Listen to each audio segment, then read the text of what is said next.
Tubuni, tubuni, tubuni, maana ufalme wa mbinguni umekaribia. Ufalme wa Mungu umekaribia. Ufalme wa Mungu umekaribia.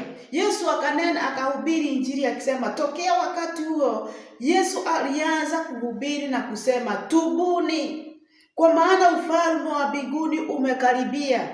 Katika hiyo ni Mathayo 4 mstari wa 17. Mark 1:15 nasema, akisema wakati umetimia. Huyu Yesu anasema wakati umetimia na ufalme wa Mungu umekaribia.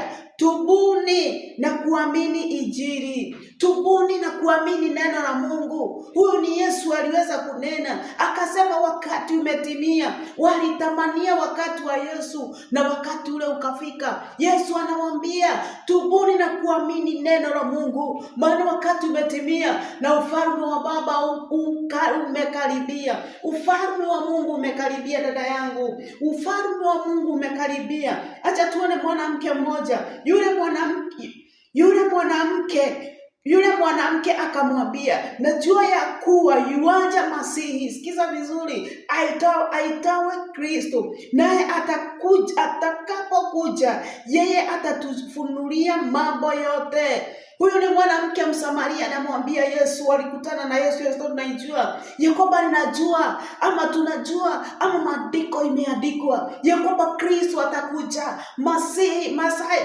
Mesaya atakuja, ambao ndiye atakayetufunulia mambo yote. Tunajua hii neno vizuri, yeye ndiye atakayetufunulia mambo yote. Yesu akasema nini? Yesu akamwambia, amini, amini, ninayesema nawe ndiye. Yesu akamwambia, unayesema naye ndiye Mesaya, ndiye Kristo. Wakati umefika. Dada yangu, mama Msamaria hakujua ya kwamba wakati umefika, ya kwamba wakati wa Mesaya umefika. Hii maandiko ya Mesaya ilikuwa imeandikwa, vitabu vya manabii wa kitambo. Isaya alikuwa ametabiri, Yeremia alitabiri, neno kutoka mwanzo hata Ibrahimu na Daudi walitabiri, waliongea mambo ya Kristo kuja, na wakati ukafika.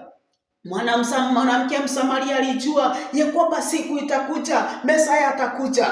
Labda kufikiria ya kwamba yeye atamuona. Maybe alifikiria ni uzao uko mbali sana utakaona huyu Mesaya. Lakini Yesu akamwambia, unanena naye Mesaya. Ndiye huyu ndiye I am. Yeye ndiye unayenena naye. Bwana asifiwe. Dada yangu, Yesu anahubiri, anasema imetimia. Neno limetimia. Ufalme wa mbinguni umekaribia. Dada yangu, ufalme ukifika saa hii hapa huko,